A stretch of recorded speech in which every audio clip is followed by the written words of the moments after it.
मामाच्या पुरीला घेऊन डायरेक्ट श्रीगोंद्याला शॉपिंगला घेऊन गेलो ना, आपल्याला एवढं खर्च पाडीन वाटलं पण नव्हतं. तर नमस्कार मंडळी सगळ्यांना, जय श्रीराम. आपले कांदा लागून ना लवकरच चालू करायचे, त्यासाठी ना दंड वगैरे आधी ओल्ले करून घेतले. दंड ओल्ले नसले केले ना की ना पाणी दिले दिले ना कांदा लावायला इतका दंड फुटतो का नाही, त्यामुळे आधी ना ओल्ले करून घ्यायचे एक दिवस, म्हणजे ना दंड अजिबात फुटत नाही. सध्या कांद्याचे बाजारभाव वाढल्यामुळे कांद्याला पण ना मोकार डिमांड आला बरं का रोपाला याला. मग कदम पाहुणं पण रोप बघण्यासाठी आले. भावकी लागली कामाला, आपण पण ना कामाला लागलं पाहिजे. पण गुलाब भाऊंचा फोन आला अचानक, म्हणले आम्हाला ना औषध सोडायचं, ते कॉक किती ऍडजस्ट करायचा बघा बा.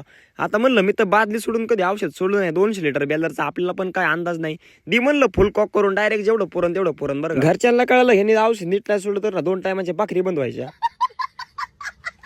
आपल्या पण ना कांद्याच्या रोपावरती ना पाणी चालू आहे बरं का. लाईट पण ना मोकार झटके मारती. लिंबुनीमध्ये पण ना तणनाशक मारायचं काम चालू होतं. काम तर गेलं खड्ड्यात. आपलं मामाच्या पोरीने फोन केला, म्हणलं चला आता काम धंदे काय रोज चालू आहेत बरं का. मामाची पोरगी म्हणली आपल्या श्रीगोंद्याला जाऊन ना कपडे वगैरे खरेदी करायचे बरं का. आणि दादू भाऊ तर निवांत झोपले होते. दादू भाऊला आधी ना 2-3 लाथा घातल्या, मग त्यानंतर त्यांनी ना हात जोडले आपल्याला, म्हणला धन्यवाद जिरले आमची. म्हणलं चला उठा आता.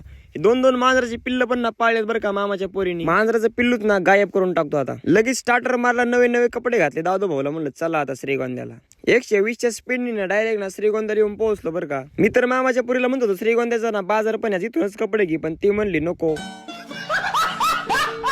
मग एखादं दुकान बघितलं आणि तिला म्हणलं की बाबा इथं 0 मिनिटात कपडे पटापटात. मग कपडे वगैरे सगळे घेतले ना. आता म्हणले लस्सी प्यायची.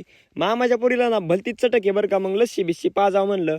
आता आपल्याला तेवढं स्पीड नाही बरं का, आपण हळूहळू पेतो. मामाची पोरगी ना स्नॅप बेप काढते. कधी न मिळलं गाठकून निघलं असं असतं आपलं. आणि ह्यांचं आता 2-2 चमचे पिऊन झालेत बरं का. त्यानंतर आम्ही ना नर्सरीमध्ये पण आलो बरं का, कारण ह्यांना घरी ना लावण्यासाठी ना मोगऱ्यात झाड न्यायचं होतं. मग झाड वगैरे सगळं घेतलं डायरेक्ट ना मामांच्या दुकानावर तिकडं म्हणजे मामांच्या फ्लॅटवरती येऊन पोहोचलो. किती काम झालंय म्हणलं बघा. कलरिंग वगैरे चालू आहे बरं का. आणि कुणाला ना गाळा विला घ्यायचा असं ना भाड्याने, तर हे खालचे 2 गाडीत ना भाड्याने देण्यात बरं का. वरचे पण द्यायचे. आपल्या भाच्याला पण ना जिशेबी घेऊन टाकलं बरं का येता. श्रीगोंदा आडळगाव रोड मध्ये ना इथं गायपतवाडीच्या टर्नला ना कसं काय ऍक्सिडेंट झालं गाडीचा. वाहने सावकाश चालवा मित्रांनो. तिकडे वाहने सावकाश चालले, इकडे मित्र आमचे ना शाळेतले वाकडे तिकडे सायकल हाणतात. लय डेंजर पोर येता येता गावातल्या ना 5 स्टार हॉटेल मधून म्हणजे आमच्या आंटींकडून वडापाव घ्यावा म्हणलं. 2-3 वडापाव घेतले म्हणजे तेवढेच खुश होऊन जाईल. आणि संध्याकाळी आपला कांद्यावरती पाणी चालू. चला मग व्हिडिओ आवडेल लाईक आणि फॉलो करा विसरू नका. धन्यवाद. भेटू उद्याच्या भागात.